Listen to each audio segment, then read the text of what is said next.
You are sitting at a funeral. Someone you loved is gone. The grief is physical, a weight in your chest that doesn't lift, and somewhere in the back of your mind, without wanting to, you wonder what happens to them now, to their body, to the physical thing that used to be the person you knew. You probably don't let yourself finish that thought, but your ancestors did, and what they decided to do about it will make you deeply uncomfortable for about 30 seconds, and then it will make complete and total sense.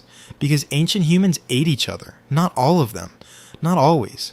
Not for the reason you are already assuming, but it happened. It happened more than anyone wants to admit, and the reasons why reach so far into what it means to be human that by the end of this, you will understand something about grief and love and survival that no history class ever taught you.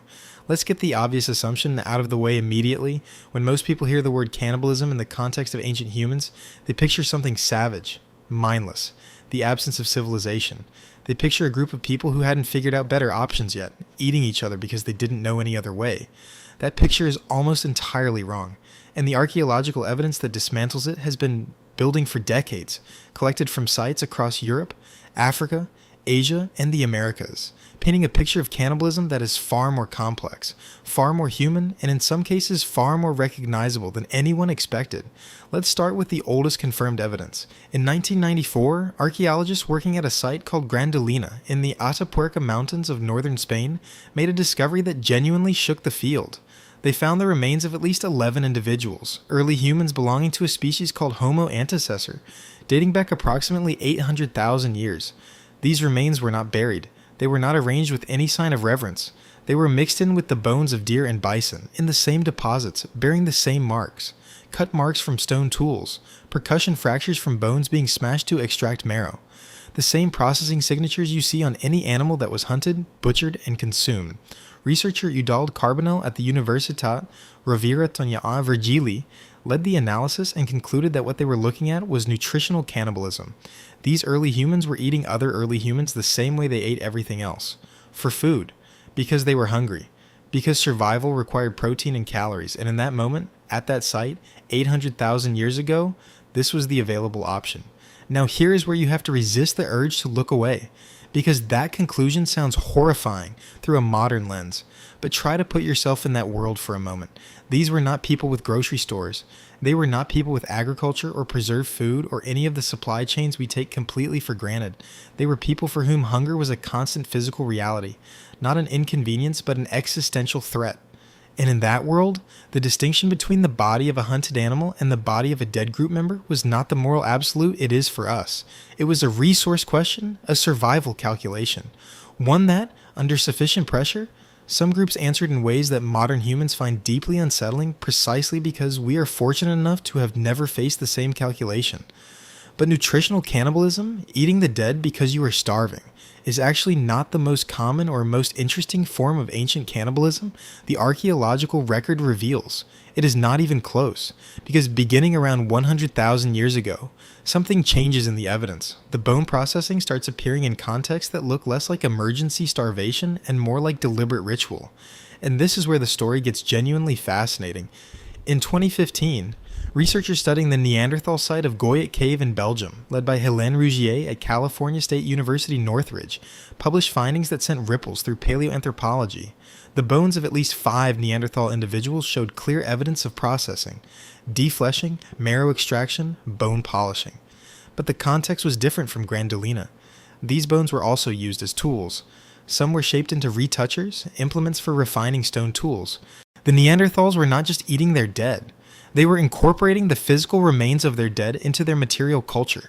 The line between consuming someone and keeping a part of them, between eating and memorializing, was apparently not as fixed for Neanderthals as we might assume. Rougier and her team suggested that what they were seeing might represent a complex mortuary practice, one that combined consumption with the form of remembrance that we don't have a clean modern category for. And then there is the practice that anthropologists call funerary cannibalism, and this is the part where the story stops being disturbing and starts being something else entirely. Funerary cannibalism is the deliberate eating of the dead by the people who love them, not out of hunger, not out of violence, but out of grief, out of connection, out of a belief, documented across dozens of cultures on multiple continents, that consuming the body of someone you loved was the most complete and final way of keeping them with you, of making them literally part of you, of ensuring that the person did not disappear into the ground where you could not follow but instead continued physically, inside the people who mourned them. The four people of Papua New Guinea practiced this until the mid-20th century. Their funerary rites involved the consumption of deceased relatives by the women and children of the group, who were considered to have the closest bonds with the dead. Richard Borsche Lee documented similar practices across hunter-gatherer societies in southern Africa. Biological anthropologist Simon Cole at the University of California, Irvine, has written extensively about how funerary cannibalism appears independently across human populations, separated by thousands of miles and thousands of years, suggesting it is not a cultural quirk, but something closer to a recurring human response to a universal experience, the loss of someone you cannot bear to let go. Think about what that means. These were not monsters. These were people experiencing grief, the same grief you experienced, the same weight in the chest at a funeral, the same desperate wish that the person didn't have to be completely gone. And the answer some of them found was this: keep them inside you. Literally, make them part of your body the way they were part of your life. The logic is alien to modern sensibilities, but the emotion underneath it is completely recognizable. It is love, expressed through the only permanent physical act available to them. There is also a third category of ancient cannibalism that the archaeological record shows with increasing clarity, and it is the most medically interesting of all. There is growing evidence that some ancient human populations consumed the remains of the dead not for food, not for grief, but because they believed it had medicinal or protective properties, specifically the brain. Research published by archaeologist Simon Underdown at Oxford Brookes University has proposed a controversial but well-supported hypothesis that the widespread ancient practice of consuming human brains may have created an evolutionary pressure that actually shaped the human genome. A prion disease called kuru, which devastates the brain, is spread through the consumption of infected neural tissue. The four people of Papua New Guinea suffered epidemic levels of kuru specifically because of their funerary practices, but researchers studying the genetics of populations with long histories of cannibalistic practice found something remarkable. A variant of the gene, PRNP, which governs prion disease resistance, appears at significantly elevated frequencies in these populations. In other words, the people who survived being exposed to prion disease through cannibalistic practice were the people with protective genetic variants, and they passed those variants on. The practice of eating the dead may have literally driven human evolution at the genetic level. It left a mark in your DNA that is still there today.